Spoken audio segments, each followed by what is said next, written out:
Tonight we present the dynamic and controversial Negro leader himself, Malcolm X.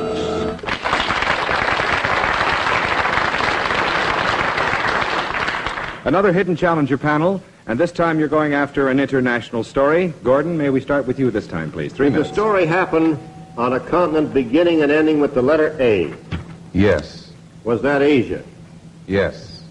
Was it east of India? No. Was it in India? No. Was it west of India? Yes. So was it up in the Persian area? No. Was it around the Holy Land? Yes. Has this to do with one of these Arab uprisings? Something in the Arabian country? Which question? Arab uprising, let's deal with that one. No. In an Arabian country? Yes. Was it Saudi Arabia? Yes. Was it the throning of the new king? No. Was it within the past 3 years? Yes. Was it in 1964? Yes. Well, there was a new king there. One abdicated. There was an airplane crash with a lot of diamonds spread around in the sands.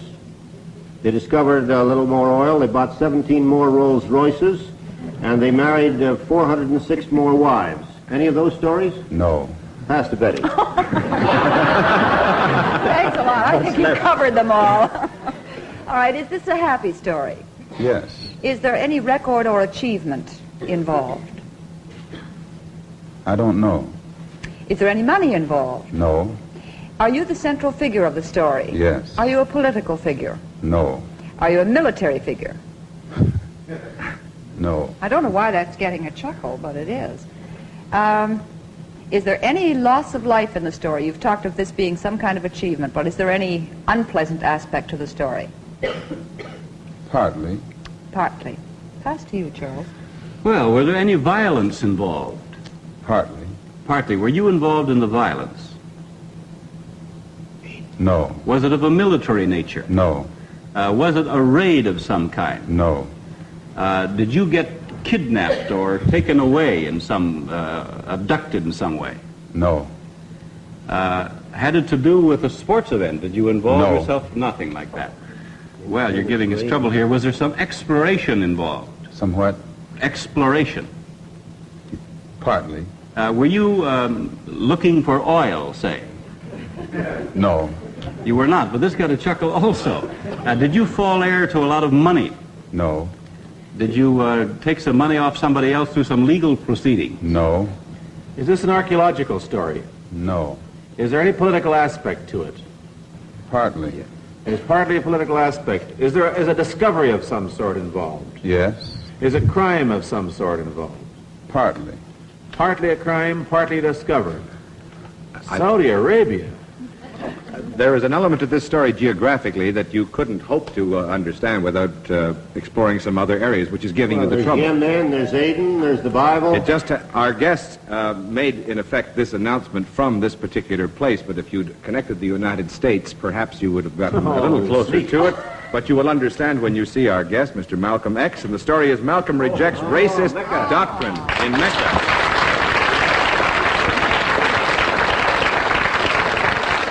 Panel, there was no way of getting you back on the track without giving it away. We knew the story would give you trouble, and it did, and we want to talk with our guest in just a moment. We'll do that, but first this message from the makers of Du Maurier cigarettes. Tonight, Front Page Challenge welcomes the outspoken Negro leader, Malcolm X. Sir, what's the real reason why you two men split? Is it merely ideological, or is it personality? What else? Probably personality. It was not the statement that originally was given by the movement when we split. It's more personality than anything else. You've called people like Martin Luther King, who just got a Nobel Peace Prize, an Uncle Tom. Is this correct, first? Well, I'd rather say that in the States, there's a law that has recently been passed, or a decision handed down by the court, wherein if you call someone an Uncle Tom, they can sue you for libel. Well, so I never refer to them as Uncle Toms. I would say that Uncle Martin is my friend. Uncle Martin is your friend, yet you would disagree with his approach to what he wants to accomplish. Definitely. If his approach would bring about what the black man in America needs to completely eliminate the problem that we have, I would say well and good. But I very much doubt that anyone who adopts the approach that Martin Luther King has been teaching to our people in that country can point to any meaningful gains that has actually served to solve the problem. Black Muslims have sometimes, whether you have or not, and I think probably you have sometimes, it seemed to me, been preaching hate to meet hate. I don't advocate any kind of hate. But there's a lot of talk that sounds very much like it. No, I think that the guilt complex of the American white man is so profound until when you begin to analyze the real condition of the black man in America, instead of the American white man eliminating the causes that create that condition, he tries to cover it up by accusing his accusers of teaching hate. But actually, they're just exposing him for being responsible for what exists. Well, that's something of an argument, but I've heard speeches made by some of the people of your group. I think I've heard you make speeches. It seemed to me that you were advocating what I would have to describe, I think, as violence to meet the serious injuries that have been done your people, with which I totally agree. I don't call that violence. I don't in any way encourage black people to go out and initiate acts of aggression indiscriminately against whites. But I do believe that the black man in the United States and any human being, anywhere, is well within his right to do whatever is necessary, by any means necessary, to protect his life and property, especially in a country where the federal government itself has proven that it is either unable or unwilling to protect the lives and property of those human beings. Just before Pierre takes it, you've got a pretty good fighter and the world's heavyweight champion lined up with you to help out. Yes, Pierre. Well, Mr. X, if I guess I call you that, is that the proper appellation, Yes. Mr. X?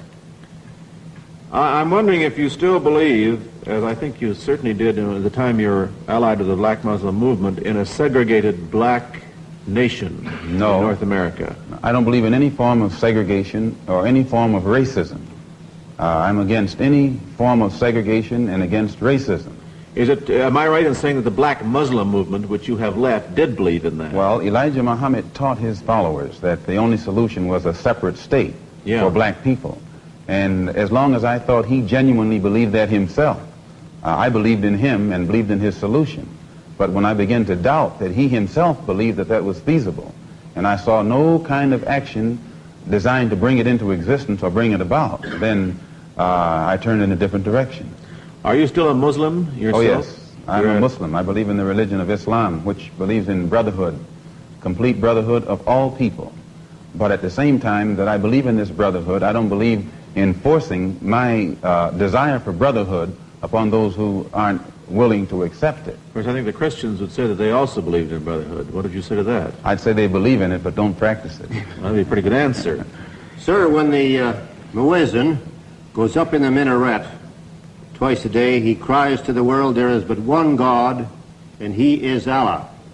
Do you deny that there is a Christian God? The muezzin does this 5 times a day. 5 times, and I only heard him twice. Well, you were fortunate to hear him twice. But he does this 5 times a day, and the same God that he says that he expresses the existence of is the God that the Christians profess to believe in themselves, and the God that the Jews believe in. One God, the creator of the universe. The Muslims believe in the God that created the universe, and I think the Christians do, and the Jews do. Now, as long as all of them are talking about the creator, the Jews may call him Jehovah, and Christians may have another name for him. Those who are Arabic-speaking refer to him as Allah. Well, we believe in the same God. Now, as the Muslim religion advances in the United States, are you modernizing it or sticking with the old faiths? For example, the complete segregation of the sexes. I think that everything today on this earth is being modernized. Religious principles and practices, as well as political and other things. Now, when you went to Mecca, this is a very sacred and forbidden city. I tried to get to Mecca myself and certainly didn't make it, not being a Muslim. But how would they accept you as one? You're an American. There are few American Muslims. This is true, and by being an American and not having not being able to speak the Arabic language, I did strike a snag, a very serious snag. But I was fortunate to have been pretty well known by the officials in Arabia, and they knew too that I had accepted Orthodox Islam. It had been highly publicized in the paper, and I became a guest of the state. I was a guest of Prince Faisal, the present King Faisal. Faisal, and they made it possible for me to go before the committee, Hajj committee or Hajj court, who examines you and asks you questions about your belief, and if you pass it, then you are okay to go to Mecca. But it's You would true. have to have a translator then. I had one. Yeah, Betty? Mr. X, since you're split with the Black Muslim movement, have you formed your own group? Yes. And also, you say that you don't believe that Martin Luther King has solutions. What are your solutions? Well, first, we formed two groups. The split resulted in the formation of two groups. The black Muslim, those who left the Black Muslim movement regrouped into what has now become known as the Muslim Mosque Incorporated, which is strictly religious, based upon the religion as it is taught in Mecca and Cairo and other centers of Islamic religious learning. Then realizing that our problem in America, that we are black Americans and we have a problem that goes beyond religion, we formed a group known as the Organization of Afro-American Unity.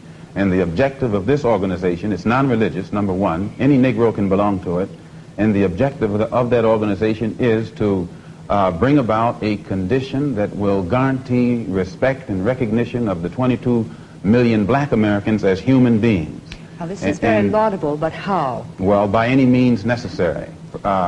We feel that the problem, number one, of the black man in America is beyond America's ability to solve. It's a human problem, not an American problem or a Negro problem. And as a human problem or a world problem, we feel that it should be taken out of the jurisdiction of the United States government and the United States courts and taken into the United Nations in the same manner that the problems of the black man in South Africa, Angola, and other parts of the world, and even the way they're trying to bring the problems of the Jews in Russia into the United Nations because of violation of human rights. We believe that our problem is one not of violation of civil rights, but a violation of human rights. Not only are we denied the right to be a citizen in the United States, we're denied the right to be a human being. Mr. X, may I thank you very much for coming on our program and perhaps clearing away some of the cobwebs of misconception that some of us might have had about your belief. And I think you're a very sincere man, and it takes a lot of courage to admit a former belief is wrong, and we congratulate you for that and the service you performed tonight in giving us your views. Thank you so much, Mr. Thank you.